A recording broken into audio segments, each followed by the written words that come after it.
महाकाय सूर्यकोटि समप्रभा निर्विघ्नं कुरु मे देव सर्वकार्येषु सर्वदा। गुरुब्रह्मा गुरुर्विष्णु गुरुर्देवो महेश्वरः गुरुः साक्षात् परब्रह्मा तस्मै श्री गुरवे नमः। तस्मै श्री गुरवे नमः। ॐ सहनाववतु सहनौ भुनक्तु सह वीर्यङ्करवावहै तेजस्विनावधीतमस्तु मा विद्विषावहै। ॐ शान्ति शान्ति शान्तिः। हरि ओम्. Team Param Vedanta welcomes you all for the session 15 of Kathopanishad. Last week, we have completed the third volume. Today, we'll start with the second chapter, section 1, verses from 2.1.1 to 2.1.5. For our study, and the same will be explained by Dr. Anupama, Dr. Asha Nayak, Srimati Chetana, Dr. Vikram Kekatpure, and Dr. Sanjay Mehrotra. As always, Dr. Hegde sir will give us the deeper thoughts. Now it's time to listen to Srimati Mamata, who will briefly revisit the mantras we studied last week before we go for introduction of today's class. Over to you, Mamata ma'am. Shri Gurubhyo Namaha. The recap of the mantras 1.3.13 to 17 can be categorized as: first, emphasis on Nididhyasanam; second, sadhanas required in the spiritual path for the self-knowledge, followed by the definition of consciousness or Atma; lastly, the conclusion of chapter 1 of Kathopanishad or Phalashruti. Nididhyasana, dhyanam, to realize our ultimate reality, the self, is emphasized in the mantra 1.3.13 by shifting our attention from gross object to subtle and even subtler. This mantra talks about a prajnaha or gnani who is not a gnananishta. That means one who has done Shravanam Mananam as part of Vedantic study while pursuing Gnana Yoga but has not assimilated the knowledge, therefore is not established or anchored in the knowledge of the self. Such a gnani should withdraw from the functions of gnanendriyas and karmendriyas, that is, organ of actions and senses, into the mind, that is, sitting quietly and withdrawing from all sensory activities like seeing, hearing, touching, to mention a few.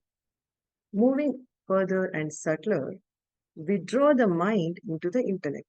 Basically, move away from the thoughts centered on the objective world to the thoughts centered on one's self.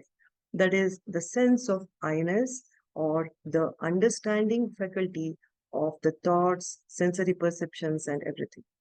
Eventually, work towards an attitudinal change, that is, withdrawing the individual intellect into samashti intellect, that is, total or collective of all the intellects, which is part of Hiranyagarbha also. That is, learning to look at individual intellect, which is same as samashti intellect. From the intellect, we have to turn the attention to Shanta Atma or consciousness, the witness of the intellect, the thoughts, the mind, and everything, like turning the attention to the light in the example of the light and the hand. That means instead of objectifying or seeing the thoughts, we own up the consciousness because of which intellect and all the thoughts are in a mind. Not only in our mind or intellect, but the thoughts are illumined in all the minds or intellect. That means the consciousness is the same, that is the experiencer behind everything experienced, including all the intellect's mind and everything is the same. Thus, we gradually turn our attention from the experienced world to the experiencer I, the self, or the consciousness. The practice of turning the attention from the experienced to the experiencer is called nididhyasana. Having established in I the consciousness that is limitless, unpolluted, uncontaminated, indivisible, we disown the identification with the limited body mind sense complex and practice this nididhyasanam until transformation of our personality occurs. That is, identify as I am limitless consciousness, not the limited body mind sense complex, which varies from person to person. It is also dependent on what amount of upasana has been done prior to coming to Vedantic study. In the mantra 1.3.14, it describes the range of sadhanas needed in the spiritual path. To identify the problem of self ignorance, we need a pure and sensitive or alert mind, which can be achieved by practicing Karma Yoga. Following Gnana Yoga or Gnana Marga helps us to wake up to the knowledge of the self. Gnana Yoga is practiced under a competent guru with the help of systematic and consistent study of scriptures for a length of time. Gnana Yoga is not an easy ride. Just as it is extremely difficult to walk or tread through the sharpened razor's edge, similarly, Gnana Marga is also difficult. We can make it easy, however, and a pleasant ride by preparing our mind. We prepare through acquiring the qualifications of Sadhana Chatushchaya Sampatti, the 4 Ds: discrimination, dispassion, sixfold disciplines, and desire for liberation, which can be achieved by Karma Yoga and Upasana Yoga. In the mantra 1.3.15, Yamadharmaraja gives the definition of Atma, the self, or Brahman, or consciousness, all meaning the same. The sense organs can only perceive the external objects, and we get to experience them in the form of 5 properties of sound, touch, form, taste, and smell. Brahman is free from these 5 properties. That means Brahman is not available for sensory perception. Therefore, external world is not Brahman. Brahman is also free from sixfold modifications like Vriddhate, Viparinimate, so on. It is absolute beyond time and space. It is eternal. It's free from time-wise limitations. And it is beyond samashti or total intellect or hiranyagarbha. Internal experiences, like experiences within the mind, especially during meditation, and mystical experiences cannot be Brahman as they arrive and depart. That is, whatever we experience in the outside world or within us, that is in the mind, is not Brahman. I, the experiencer, alone am Brahman. Realizing and staying with this, the seeker gets freedom from the notion that I am mortal, or in other words, attains liberation or moksha and will be freed from the grip of Kala Tattva, Kala Tattvam, or Yamadharma Raja. As we come to the conclusion of the first chapter of Kathopanishad, Upanishad says in mantra 1.3.16 that teaching received by Nachiketas, the disciple, and given by Lord Yama is eternal. If the student or Gnani, the discriminative one, gets established in Brahman, the seeker attains moksha or liberation while living. If the student fails in the pursuit of Gnana, the seeker still will get Krama Mukti, that is, goes to Brahmaloka, is glorified there, receives knowledge from Brahmaji, and then gain moksha. Upanishad concludes this chapter with the mantra 1.3.17, proclaiming mere parayanam of the chapter 1 of Kathopanishad is highly beneficial. Reading or chanting of this supreme secret with respect, with purity, and at Shraddha Kale also, that is, at the time of ceremonies of the dead, and also in the assembly of people interested in Vedantic study, It paves way to attain the infinite or moksha or liberation while living. This can be interpreted as moksha not directly by mere hearing and chanting, but those interested will get to hear and further pursue the Vedantic study to reach the ultimate goal, moksha. Thank you, sir. Hari Om. Thank you, Radha. Thank you, Mamta, for a very good recap of the verses of the mantras that we studied in the last class. Sadashivasamarambham Shankaracharya Madhyamam Asmadacharya Paryantam Vande Guru Paramparam. Om. We begin the second chapter of the Kathopanishad. The second chapter is where the real teaching begins. And as all these verses that we will study in today's class and in the subsequent classes are the most essence of all Vedanta, if our understanding has to be clear, I have to quickly recap on something of the basics. Even in medicine, we will see those whose fundamentals are very clear, their approach to the patient and the management also becomes clear. And so too in the path of knowledge, in the path of Jnana Yoga. Am I clear when we are inquiring into this truth? What do you mean by truth? In Sanskrit, it is called tattva. And tattva means, and inquiry into the truth is called tattva viveka. What is tattva viveka?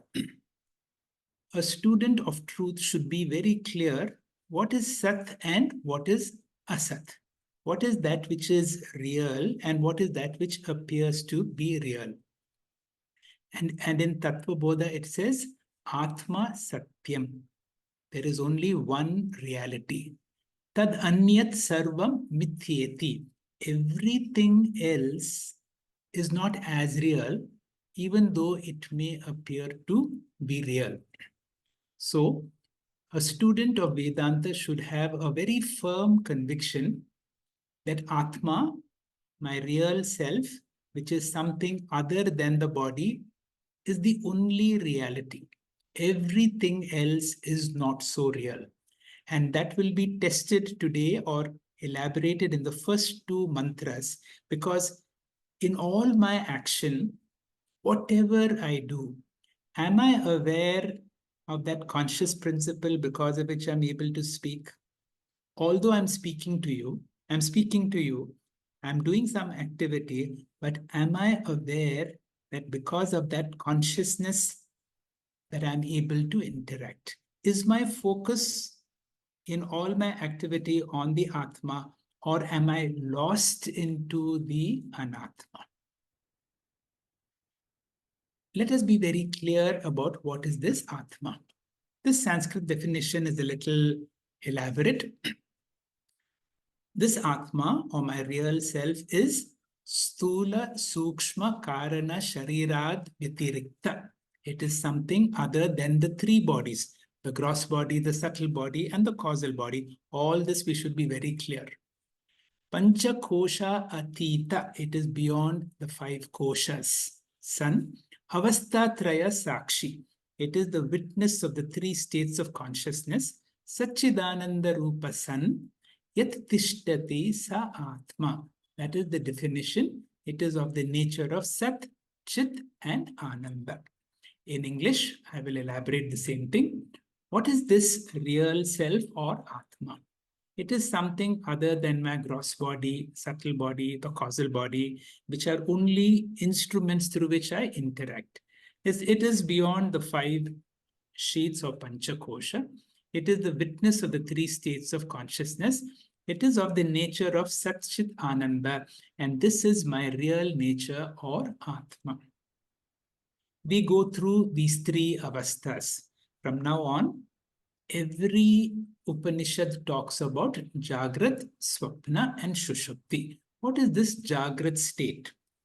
In this Jagrat state, there are two things. The individual who is awake and who is experiencing the world around is called Vishwa. The field of experiences It does not mean the entire world. Whatever I experience, that is which is called Virat. And this experience is possible only through my sense organs, and this happens in the waking phase. The individual who is the experiencer is called Vishwa. All that we experience is called Virat. So too, we have the, when we fall asleep, we go into a dream state. In that dream state, there is a projected world that happens based on all the impressions that have come during the waking state.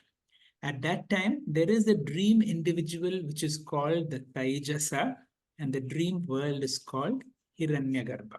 That means we go through gross experiences, go through the subtle experiences. The individual subtle experiences, Taijasa, the total subtle experiences is also called Hiranyagarbha.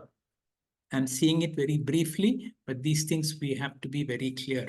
So to what happens in deep sleep. In deep sleep, I don't experience anything, but I experience a tremendous amount of sleep, a tremendous amount of peace.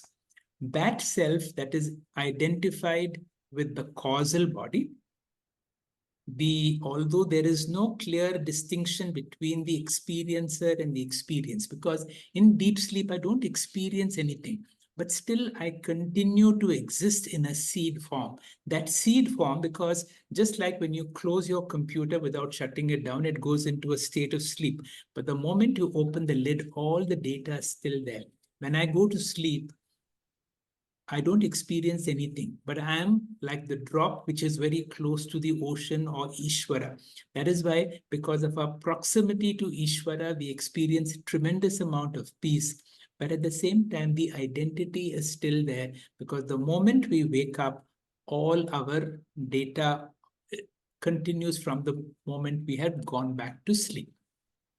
So what is the nature of our self, which is something distinct from the three bodies, which is distinct from the Panchakosha, and it is that our nature is that of Sat Chit Ananda.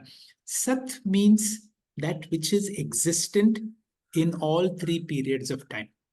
Now, when I go to sleep, this gross world and my gross body has disappeared. That means my body and this world does not come under the definition of Sat. So that which is there in all three periods of time, that is what is called Sat. I am aware of all the things that are going around, and which is called Jnana Swarupa. Chit Kim, consciousness, is that of the nature of awareness. The word Ananda can be seen as bliss, but the real translation should be Ananta. My true nature is Anantatva Chit Anantatva Sat. Limitless existence and limitless consciousness. So whenever we say Sat Chit Ananta, my true nature is of the nature of limitless conscious existence. I'm coming back to Vishwa Virat, Taijasa, Hiranyagarbha, Prajna, Ishvara once again, because this will be explained in the fifth mantra that we're going to study today by Dr. Sanjay Mehrotra. When the consciousness is functioning through this gross body, which is the reflecting media number one. It may appear a little complex, but we have to break our head through it. That consciousness that is reflected through this media one is called Vishwa. When the same consciousness is affected through my subtle body, that is my mind, that is called Taijasa. When the same consciousness manifests through the dormant or the causal body, and that is called Prajna. Consciousness or the Atma is the same, but the reflecting media through the individual or Vyashti is different. Similarly, the same Atma, now we call it Brahman, can reflect through the total or Samashti. When it reflects, when the reflecting media is now the Prapancha, the gross universe, that reflected consciousness is called Virat. The total subtle mind is Hiranyagarbha, which is represented by Lord Brahmaji, the firstborn, So we need to know a little more about Hiranyagarbha. And when consciousness is reflected from the total Karana Sharira or Maya, that is which is called Ishvara. Now let these terms become very clear. The next Upanishad that we are going to study after Kathopanishad will be Mandukya. In Mandukya, all these will be dealt in more detail. So in Mandukya, which talks about Omkara, the waking state is A, U, and Ma. So in A of Omkara represents Vishwa and Virat. U of the Omkara represents Taijasa or Hiranyagarbha. Ma represents Prajna or Ishvara. But there is something which is there in and through all these states. It is wrong to say this is the fourth state. Whenever we chant Om, after chanting Om, before the next Om, we experience a certain silence. That silence is more important than the chanting A, U, and Ma. And that silence is the substrate, or which is called the Turiya. Few more fundamental principles, which is very useful when we have to understand mantra number 3, Yena Rupam Rasam Gandha. Swamiji repeats this again and again that there are two fundamental principles of Vedanta. The first fundamental principle is I am other than whatever I experience. And I experience this body, I experience my mind. Therefore, I'm not any of these world of experiences. I'm not this body. I'm not this mind. This has to be very clear. Second, and very, very liberating. In fact, if this is understood, we have instant liberation. All attributes in space, in time, or any other form of attributes, that means my height, my weight, my date of birth, my location, all these belong to the objects of experience, that means belong to my body. It does not belong to me, the experiencer. I, the Atma, am Nirguna. If this is understood, instant liberation. And that is why all our sadhanas, and that's why the verse 1 and verse 2, the speakers will be talking about what is called Atma Anatma Viveka. Paranchikani Vyatarnat Swayambhu. All my sense organs are faced outside, and therefore my whole world is lost in the Anatma. I forget to see the Atma. And in the 13th chapter of the Bhagavad Gita, the teacher says, Kshetrajnam Chapi Mam Vidhi. Move away from the field of experience, come to the Kshetra. There is a great text which helps us to understand what is called Drik Drishya Viveka. Whatever I see is Drishyam, I am the Drik. In the 13th chapter, we have a Viveka called the Prakriti and Purusha Viveka. In the 14th chapter, the same thing is analyzed as Gunatraya Guna Atita. All the objects of my experience, including my body and mind, have the three gunas. I, the experiencer, the Atma, is guna atita. I have no gunas. When I have, therefore, I am not the body, I am not my mind, I am the witness of this body and mind. I need to see this body mind as an instrument through which I function, and therefore, and this is again liberating, and I do not know when this real liberation happens, because whatever happens to my body cannot really happen to me, because I'm working on, or I have made that distinction, I am not this body. I as Atma am Nirguna. If I have no attributes in time, I am Nityaha. Na jayate mriyate va kadachit. I have been there from the very beginning. If there is a beginning, I will be there till the very end. My body has limitations in space, but I have no limitations, and therefore, I as Atma, I am all-pervading. My body has height, weight, and other forms of limitations, but I have no limitations whatsoever. The exclaim will be, I am Atma Brahma. This is the Mahavakya. Why do we suffer? Only for one reason. Lack of Atma, Anatma, Viveka. Identification with the Anatma. The Anatma is so attractive. Mama Maya Durattaya, Shri Krishna says in the 7th chapter. My Maya is like Mohini, so attractive that we can get lost into it. But he says, if you surrender to me, I will help you to move away from this very attractive world of body-mind complex and come to the Atma. So finally, what is the aim of all our Vedantic study is to train our mind to claim as the Atma as the real I. The body mind is only incidental for Vyavahara, for transactions. I assign it various roles. I have certain roles which I have to play very sincerely. And how do we do it? As if I'm an actor on a stage. And claiming the Atma is the essence of all Vedanta. The first verse of the second chapter, the first Valli, will be explained by Dr. Anupama. Dr. Anupama, please. Shri Gurubhyo Namaha. Mantra 1. Paranchi kani vyatrinat swayambhuhu tasmat parang pashyati na antar atman kaschid dhiraha pratyag atmanam aikshat avritta chakshuhu amritatvam icchan. Although Atma is intimately available to everyone as the Sakshi Chaitanyam, the experiencer, we remain oblivious of it. Why is this so? In the previous Adhyasa, Valli 3, Mantra 12, Yamadharmaraja had said, Sarveshu Bhuteshu Gudaha Esha Atma Na Pashyate.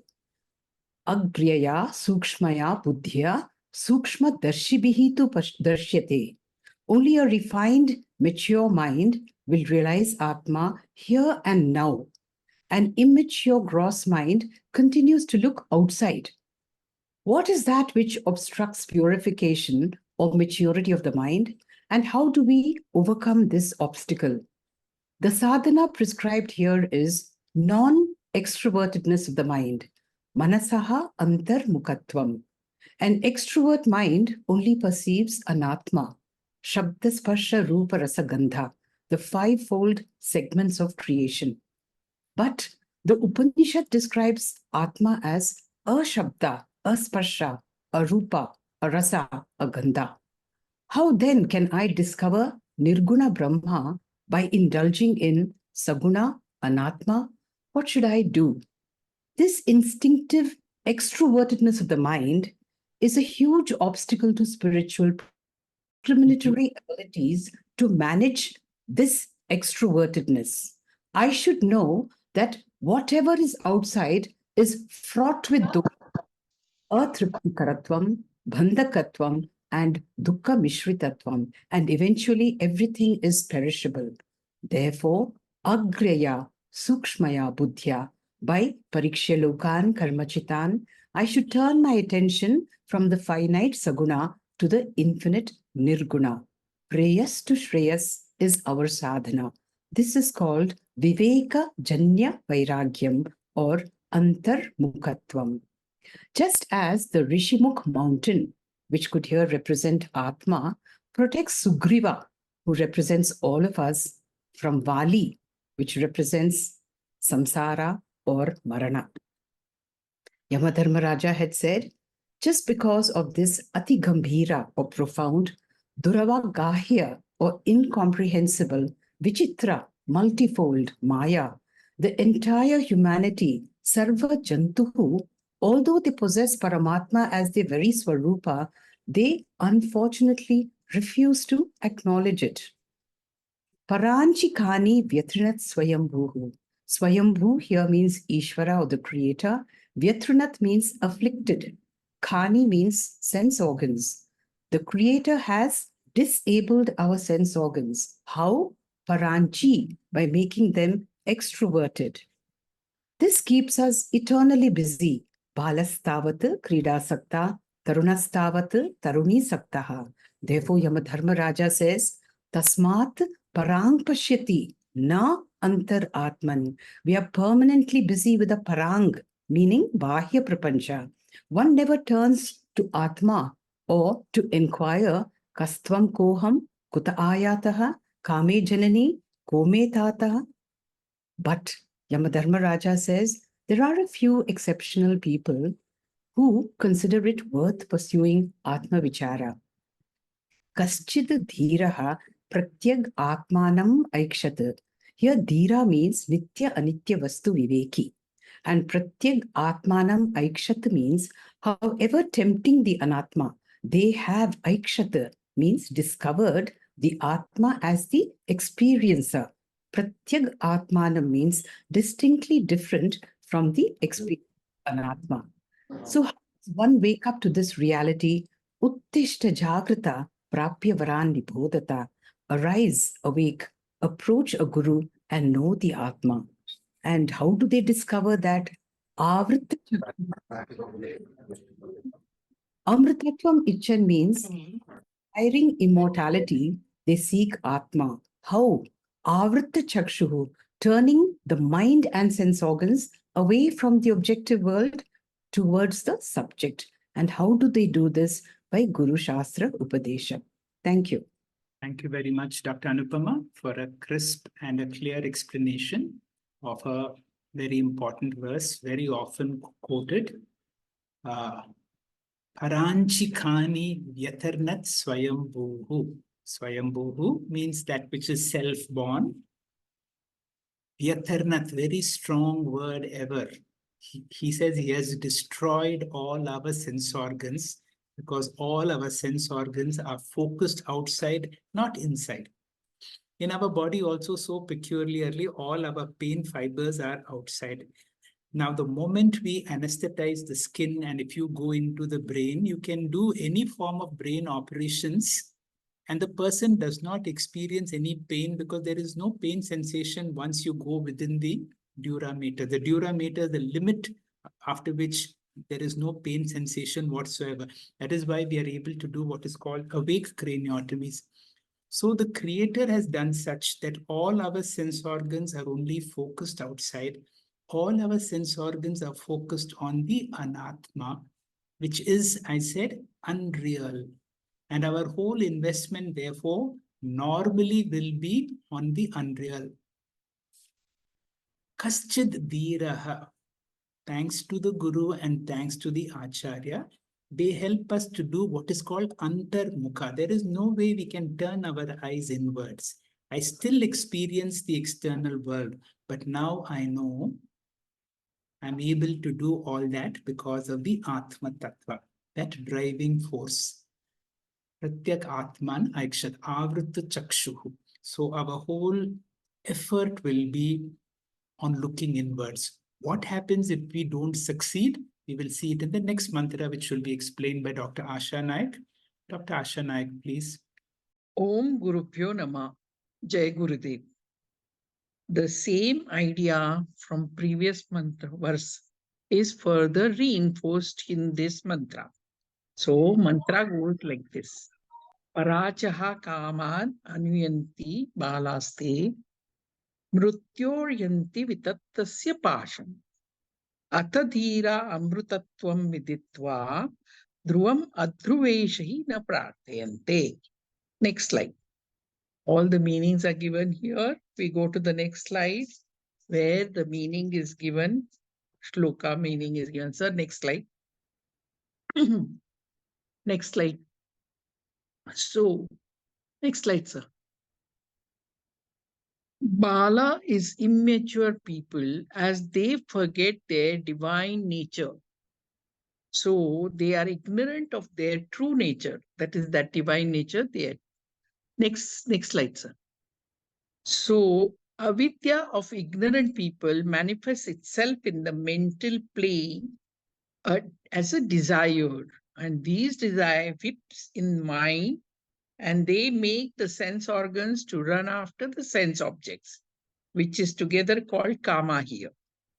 So these bala do not learn from life experiences, so they remain spiritually retarded. Physically, the weight has gained, the degrees have been collected, and hair has grown gray. Despite all these experiences, many people still remain very childish, and that is Bala. So, next slide. So, these Balas have two clear indications of a great obstacle. First one is a natural tendency of sense organs to run outwards, which already Dr. Timappa explained, that eloping with entire wealth of attraction of the man is capable of. That is paracha, external, which is cut off from internal. Kaman, pleasure, anuyanti, issues. So paracha kaman anuyanti balaste. Bala pursues external pleasures. That is like a chasing mirage. This is called avidya of an ignorant person, same like a bala. Second one is desire from enjoyment of object of this world. That is inner enemies are ignorance which turn into desire into action. So desire turn into action, and then fleeting goes to sense objects, ramble into the pit of sorrow, where they generally rebel in delusion. And Shruti calls these each men as a mere children. So this Bala, next slide, sir. These Bala fall into widespread net. Net is passion. Net is spread over even Brahmaloka and all 14 lokas. All books repeat the same thing, that Kala, Mrityu, or Yama spread all over except one place, Bhagwan. In Bhagavad Gita, chapter 8, 16 verses, A Brahma Bhuvana Loka Punaravartino Arjuna, Mam Nupet, come to me, Tu Kanteya Arjuna, Punarjana na vidyate. You will not get janma. So you no need to scare from Mrityu. In Bhaja Govindam, same thing is said, Ma Kuru Dhanajana Yavana Harati Nimesha Kala Sarva. And the same thing as a story they have told in Markandeya story, that he embraced Shivalingam because he doesn't want to face Shiva, run away. That is, he gets Atmagyana. That is Jivatva Paramatma Aikyam, to escape from Yama. Here in this shloka, Mrityu is Yama Dharmaraja. Vitatasya means cannot escape, cannot go anywhere. So Yamadharmaraja has spread such a wide net everywhere, even in Brahmaloka, you cannot escape from it. And that is because you are behaving just like a Bala, which we have already explained. Next slide. Dhira. Such a person, Dhira knows. Next slide. Such a person, Dhira, knows to discriminate. It is Viveki. And these Vivekis are very rare. These Dhira already Dr. Timappa has explained. And very, very rare people. These are into practicing sadhana chatushta sampanna. That's why they become Viveki. So these come to mortality, Amrita Tattva, explained before, which is absolute. Why does Yamadharmaja say it is absolute?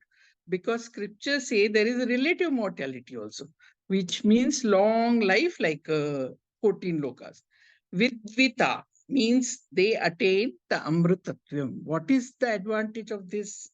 Advantage is iha adhruvesha, sa na prarthayante. Adhruvesha means this perishable.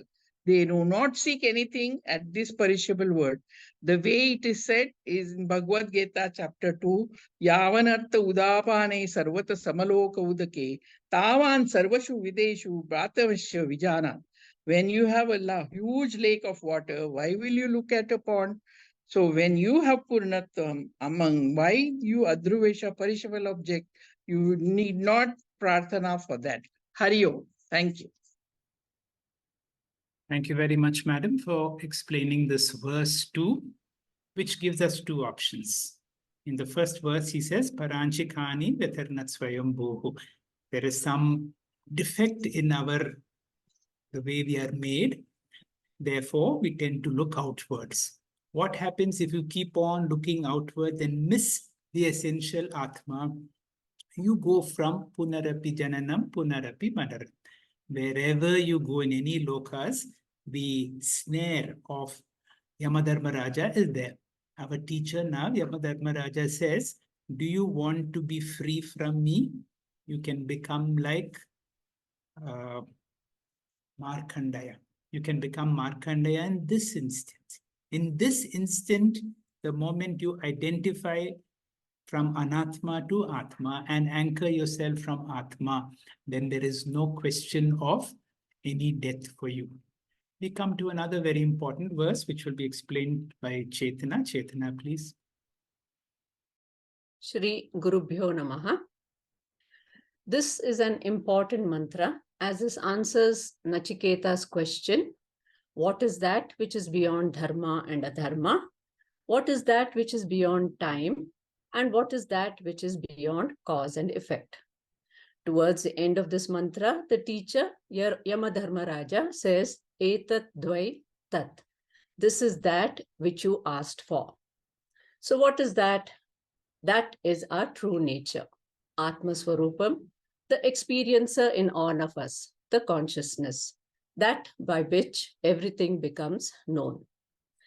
So the Lord Yama declares, Yena Rupa Rasam Gandham Shabdhan Sparshans cha Maithunan Etai Naiva Vijanati Kim Atra Parishishyate Eta Dvai Tat. Ena Etena Eva. By this Atma alone, Vijanati, one knows, Rupam, color, Rasam, taste, Gandham, smell, Shabdan, sounds, Sparshan, touch, and Maithunan, human interactions between pairs of people like husband and wife, parent and child, Guru, Shishya. And he ends with by saying, Kim Parishishyate Atra. What else remains here to be known by the Atma? Etadvai Tat. This is indeed that. Now, to understand Atma Swarupam, the nature of my higher self, Swamiji emphasizes that we all must know two fundamental principles of Vedanta. The first principle is Drik Drishya Viveka, which states, whatever I experience is different from I, the experiencer. So whatever I experience comes under the object category, the Drishyam, and I, the experiencer, comes under subject, the Drik. So I, the Drik, am different from all the Drishyam. The entire world is an object of experience, and I, the experiencer, am the consciousness principle. And the second fundamental principle states, all the attributes like height, weight, color, etc., belong to the experienced objects and not to me, the experiencer. So Rupam, Rasam, Gandham, Shabdam, Sparsham, Maithunam all belong to the experienced objects only. Therefore, I, the experiencer, am free from all attributes. Aham Nirguna Chaitanyam. If this is understood clearly, it is instantly liberating. So I have no birth and therefore no death, as I have no limitations in time. As I have no attributes to limit me, I am infinite, limitless, or ananta. As I have no limitations in time, I am all-pervading. I am not limited by the boundaries of the body. The body serves only as a medium for manifestation of consciousness for transaction purposes. Death is not the end of consciousness, but the end of its manifestation. For example, a broken bulb does not mean the end of electricity. Therefore, when the medium goes away, the manifest becomes unmanifest. This consciousness is our true nature, Tattvamasi. This is what Yamadharmaraja wants us to know. Etadvai Tat. This indeed is that. Therefore, a person with this understanding discovers this infinite consciousness in every experience, as mentioned in the Kathopanishad, Pratibodha Viditam Matam. Now, how to own up to this consciousness? Through the method of Drik Drishya Viveka, where I keep negating anything that is experienced as anatma. Whatever I experience is an object different from me. This is done in 3 stages. In the first stage of negation, I dismiss the whole creation as an observed entity in the form of sense objects, that is Shabda, Sparsha, Rupa, Rasa, Gandha. I am not anything that is observed. The second stage is to dismiss my body also as an object of experience, since I experience my body. The third and the most difficult stage is to dismiss my mind, which is even more intimate than the physical body. I am aware of the mind with its thoughts, I am also aware of the thoughtlessness of the mind. Since I am the experiencer of the mind, I am not the mind. Thus, the world, the body, and the mind are dismissed. Then what is left? Kim atra parishishyate, Lord Yama asks. What is left is the subject, the experiencer. Now, is there anything outside the range of consciousness? No. Since consciousness is all pervading, everything falls within this consciousness. If there is anything outside it, you can never be conscious of that. And if you're not conscious of that, how can you even talk about it? We cannot experience the subject. The moment it is experienced, it becomes an object. Then a question arises, if the experiencer or the subject is never experienced, how do I know if the experiencer is there? I don't require a special or a separate experience for this because the experience of every object reveals the presence of the experiencer. Like, I need not make a special effort to see my eyes to prove its existence because every object I see reveals the presence of my eyes. Yena etena eva vijanati. Because of the consciousness alone, one experiences everything. As Kathopanishad and Mundakopanishad states, Tvameva bhantam anubhati sarvam tasya bhasa sarvam idham vibhati. Everything is experienced because of the awareness principle. Now, when you experience anything, it generates countless thoughts and emotions, and they are all known by the consciousness. Etad dvai tat. This indeed is that. This consciousness principle is that, replies Lord Yama to Nachiketa's question of what is the absolute reality? Anyatra dharmat, anyatra adharmat. That absolute reality is this consciousness principle, the Brahman. Therefore, matter is just name and form. There is no such thing called matter. Consciousness alone is there. Initially, you say consciousness is in me. Finally, you say consciousness is me. Thank you. Hari Om.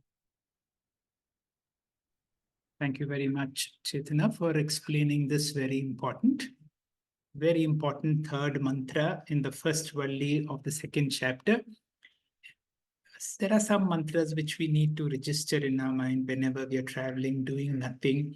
Yena rupam rasam gandham shabdam sparsha maithuna etina iva vijanat kimatra parishishyati etad vaitad. Then from now on, this is like a Mahavakya. Many times when people who have studied the Kathopanishad go through a debate, Nachiketa wanted to know, what is that secret? What happens after death? Is there something existent or not? And people ask this question, has Yamadharmaraja answered this question? This is the first verse where that question is answered absolutely directly.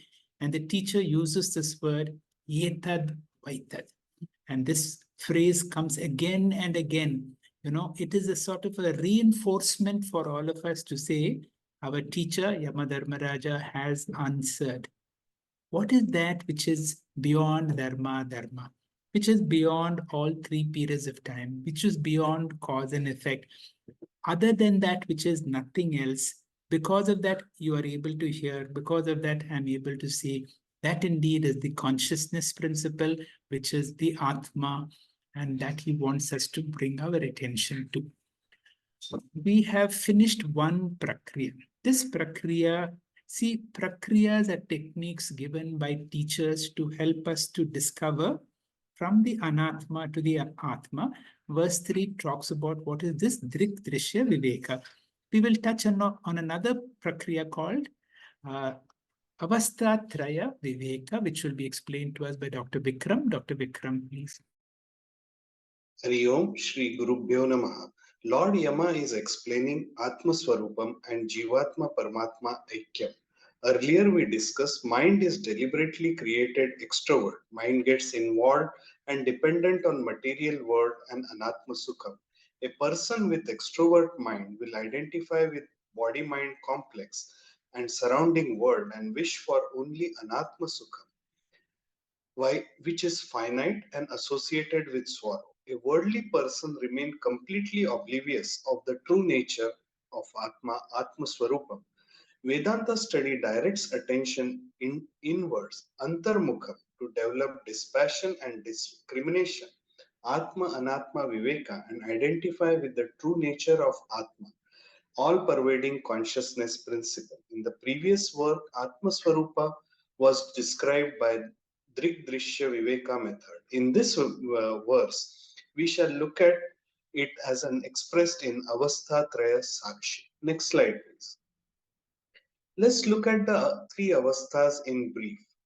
Jagrat Avastha or waking state is the state where all sense organs are operational. The sense organs or indriyas are part of Sukshma Sharira. They are located within the gross body called Golakams. For the sense organs to be active, all Golakams need to be active, which means the gross body is to be active. External world objects or bhautika prapancha of shabda, rasa, rupa, gandha are available for experience. Therefore, Jagrut Avastha, the Stula Sharira, Sukshma Sharira, and Karana Sharira are available. Next slide, please. Swapna or dream state, it is the state where the sense organs are not operational. Therefore, there is no connect with the external world. Gross body is not active. The experience of Jagrat Avastha that are stored in mind called Vasanas, and the mind is part of Sukshma Sharira. These Vasanas from this Janma or previous Janma experience get projected as dream, Manasa Prapancha. These have real experience till we get uh, till the person wakes up. Therefore, in Swapna Avastha, Sthula Sharira is not available, but Sukshma Sharira is functional. Next slide. Sushupti Avastha or the deep sleep. It is the state where mind is also not functional. The knowledge of Swapna and Jagrut Prapancha is resolved. There is no contact with the external world. There is ignorance of body and mind. And following deep sleep, there is experience of happiness. Sukshma Sharira is not functional. In deep sleep, Karana Sharira is the Pradhan. Next slide. Let's look at the verse 4. Swapnantam jagritantam cha येनानुपश्यति mahantam vibhum atmanam matva dhiro na shochati. Let's look at the word by word meaning. Swapnantam cha jagrutancha. In Swapna Avastha, there is internal world experience, while in Jagrata Avastha, there is external world experience. Swamiji explained these two states of experience have distinct time, space, and object of experience. Vishaya Bheda in Jagrata Avastha, the objects are made up of five bhautika elements. In Swapna Avastha, the objects are made of thoughts or vasana. Kala Bheda, the time scale is different in Jagrat and Swapna Avastha. In dream state, within few minutes, one can traverse the entire universe. Desha Veda, in dream state, one can see whole world, people, sun, moon, etc. in our mind itself. There is no constraint of space. Yena anupashyati ubhav.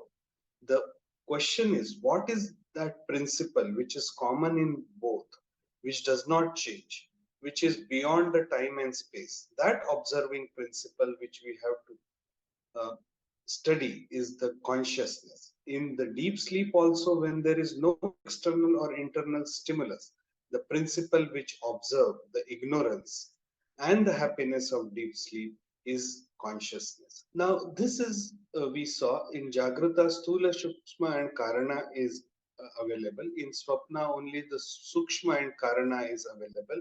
In Sushupti, the Karana is available.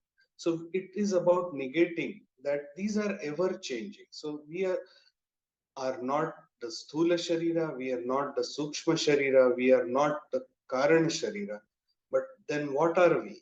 Then that is the consciousness principle which is present in all the three avasthas. That consciousness principle we have to claim. Next slide, please. Matva Mahantam Vibhum Atma. Having known the consciousness or Atma, which is the all pervading principle, and that is beyond the realms of time and space, Dhirana Sochati, a discriminative or a Viveki person, identifies with consciousness, and there is nothing to grieve in this world then. And he experiences bliss or Atma Sukha. Thus, in this verse, Lord Yama uses Avastha Sakshi Chaitanya method to establish all pervading Atma as the eternal subject. Hari Om. Thank you, Dr.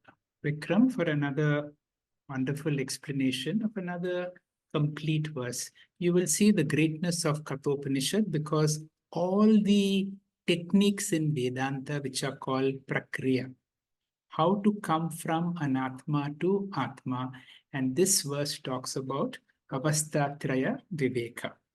From now on, from mantra 5 on, we go into an even more deeper part from 5 to 10, and this will be explained to us by Dr. Sanjay Mehrotra. Dr. Sanjay, please. Shri Gurubhyo Namaha. Can I have the first slide? So, as Dr. Hegde just suggested, that from mantra 5th onwards, the very high technical ideas are conveyed, and they have been discussed today. Dr. Hegde also talked about it, and they're part of the Tattva Bodha. And here we are also discussing some of the terminology which would be used in explaining the nature of Atma and Anatma. So if you consider space, which is all pervading, and an infinite principle, which is available everywhere, which has no attribute, a space inside the house, 4 walls it calls a house, but the space remains the space. Similarly, the space is everywhere, it's infinite. Everything exists in this space. And then if you can consider or equate that to Brahman, it can also be called as the all-pervading consciousness principle, which we use the word as Brahman, which is in and through everything. And we can call it, and that has been discussed by Dr. Hegde today, the original consciousness, or we also call it in short term, OC.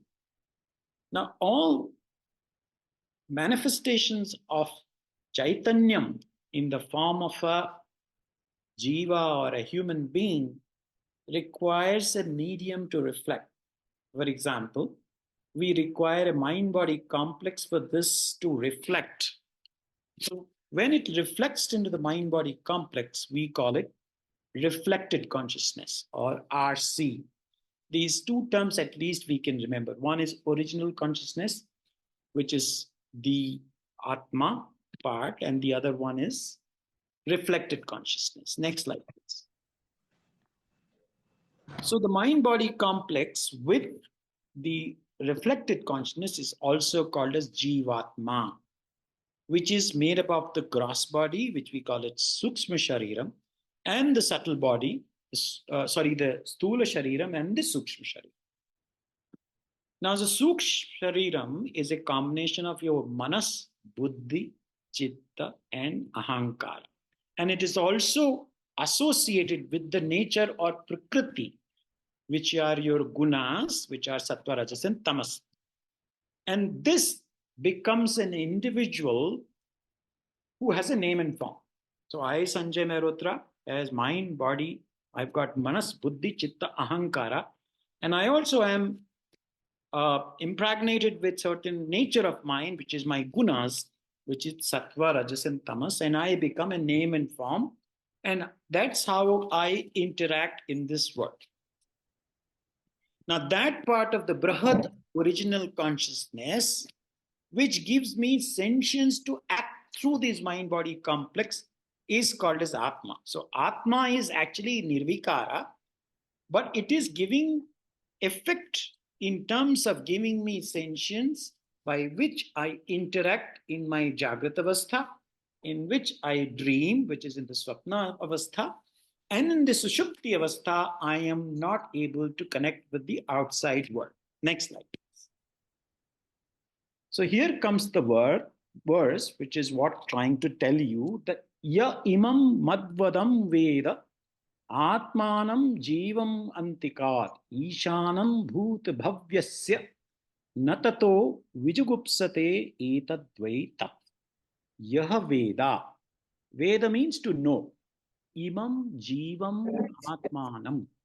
This jivatma madvadam is the experience of the results of the action. Antikat means to be identical with Isha, the Lord, of past and future. Bhut bhavyasya na vijugupsate, does not seek security thereafter. This is indeed that. So what does it mean? Ya imam madvadam veda atmanam jivamantikat.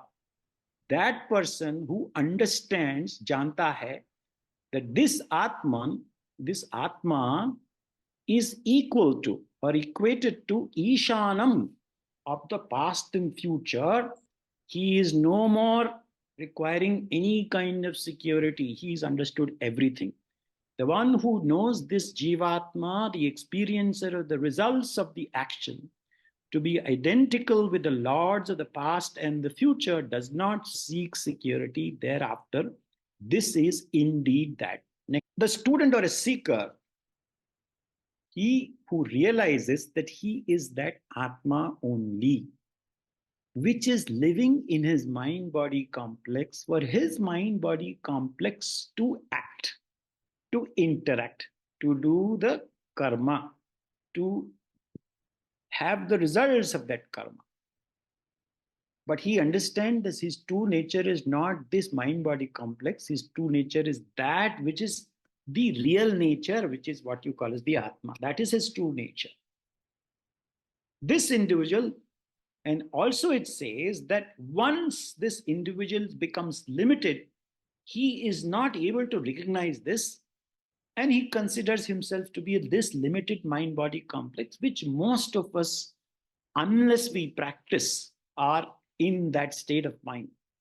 And now the problem is, when he's in that state of mind, he desires things. He desires all the time happiness. How does he get happiness? By doing some kind of a karma. So when he does a karma, he is now subject to karma phala. So as a karta, as a karmi, he becomes a bhokta. And Lord Yama calls him the Madvadam. Lord Krishna will call him a yogi if he does his action with Ishvara Arpana Bhava, Ishvara Prasada Bhava, and Udyogasu Karmasu Kaushalam. So he is given one more definition here, but then this he calls as Madvadam. When this OC reflects in the subtle medium or entity who's the Lord of past and future, now he's giving the definition of Paramatma also. This consciousness is called as Isha or Ishvara. So Isha Vasyam Idam Sarvam Yat Kinchit Jagatyam Jagat, that is the same Isha Vasyam mantra saying that everything which exists in this universe, which moves, is Isha only. And if this person understands this aspect, then where is the fear? Next slide, please. One who knows Imam Jivam Atmanam, this Jivatma to be identical with that Isha, na vijugupsate, does not seek security thereafter. Tataha means thereafter. This wise man understands samsari as well as Ishvara is the manifestation of one Atma alone. Hari Om. Thank you very much. Thank you very much, Dr. Sanjay, for a very clear explanation of a very difficult and a very important mantra also. From mantra 5 to mantra 10, we have perhaps one of the most difficult mantras of the whole Kathopanishad, but also very liberating verses. Because we have spent so much time with the Acharya, Yamadharmaraja, a kind of a Shraddha has come. And now our teacher is saying, if the wave identifies itself as the water, If all of us identify ourselves as other than the name and form, other than my body-mind complex, but the essence as the Atma, and give less importance to the name and form, in that instance, you are one with the total, you are one with the Parabrahma, Paramatma. This indeed is that. And for such a person, there is no sense of insecurity whatsoever. Now we remember we are in the beginning of the second chapter, and this is the kind of wisdom that we are seeing. We are so grateful to our acharyas, Swami Paramarthananda in particular, and for all the forces that have brought us to Brahma Vidya, to give us this Vidya so crystal clear that we are on the right path. Just like we can be just like Markandaya. The moment we identify with that Shivalinga as Atma, there is no more aging, there is no more death to this entity. Radha, please. Thank you, Hegde sir, and all speakers of the day for a wonderful session. Thank you all friends for your active participation in this divine journey. On coming Monday, 26th February, let us tune in for Gift Session 16. Now it's time to conclude the session. Om Purnamadah Purnamidam Purnat Purnamudachyate Purnasya Purnamadaya Purnamevavashishyate.